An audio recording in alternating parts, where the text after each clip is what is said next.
Sorry sir, मैं आपकी ख्वाहिश पूरी नहीं कर सकता और ना ही मैं कोई पपेट हूं जो आपकी बेटी का दिल बहलाए। और वैसे भी मैं अपनी जिंदगी में मूव ऑन कर चुका हूं।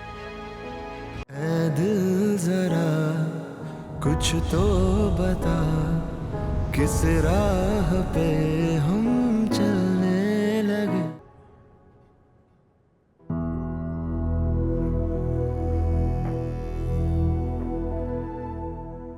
बेजान चीजों पे गुस्सा निकालना अक्लमंदी नहीं होती। आप तो मीटिंग में नहीं आए, नाराज हो अभी तक। आप शायद भूल रहे हैं कि हमारे दरमियान ऐसा कोई ताल्लुक नहीं है या नाराजगी जैसा कोई सिलसिला हो। कोई सिलसिला तो जोड़ने आया। मतलब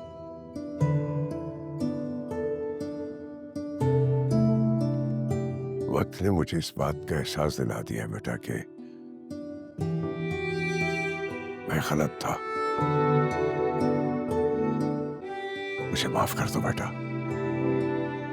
मैं ये सब ठीक करना चाह रहा हूं। जी मैं समझाता हूं तुम्हें।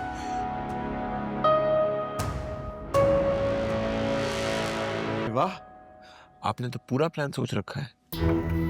लेकिन मैं ये भूल कैसे सकता हूँ कि आप हमेशा से ही बहुत अच्छे प्लानर थे। मुझे जो मर्जी कह लो तुम, लेकिन ये हकीकत है बेटा कि तुम्हें अपनी बेटी की जिंदगी से निकालने के बाद सबसे ज्यादा मैं पछताया हूं। अब इन वजाहतों का कोई फायदा नहीं है। आपको एक अमीर दामाद मिल चुका है, क्या ये काफी नहीं है? काश ये काफी होता। अपनी बेटी की जिंदगी बर्बाद करने के बाद मुझे एहसास हुआ है कि इंसान पैसे से ताकत, इख्तियार, ये सब तो खरीद सकता है, लेकिन सुकून नहीं।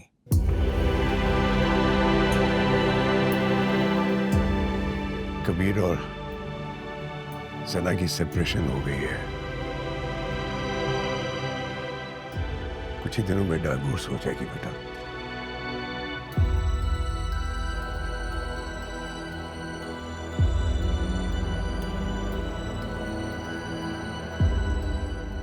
आप मुझसे क्या चाहते हैं? बेटा, सना को इस फोर्स्ड मैरिज में मैंने धकेला था। मैं उसका अजाला करना चाहता हूं। मैं चाहता हूं कि उसकी खुशियां उसे वापस लौटा दूं। इसके लिए सिर्फ तुम मेरी मदद कर सकते हो। कैसे? आप मुझसे ये कैसे एक्सपेक्ट कर सकते हैं और क्यों?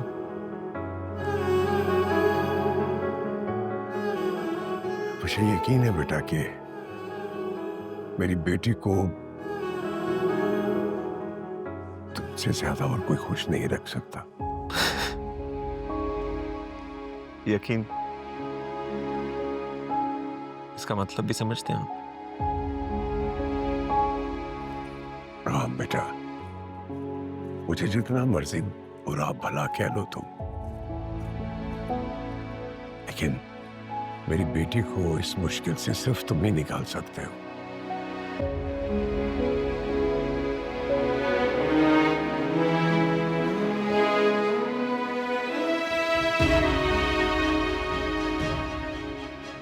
आई एम सॉरी सर, मैं आपकी ख्वाहिश पूरी नहीं कर सकता और ना ही मैं कोई पपेट हूं जो आपकी बेटी का दिल बहलाए। और वैसे भी मैं अपनी जिंदगी में मूव ऑन कर चुका हूं।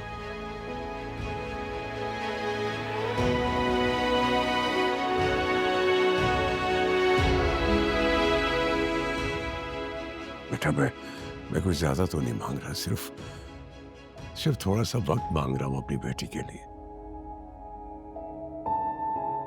आपकी मुझसे ये तवक्को करना भी एक फजूल ख्वाहिश है।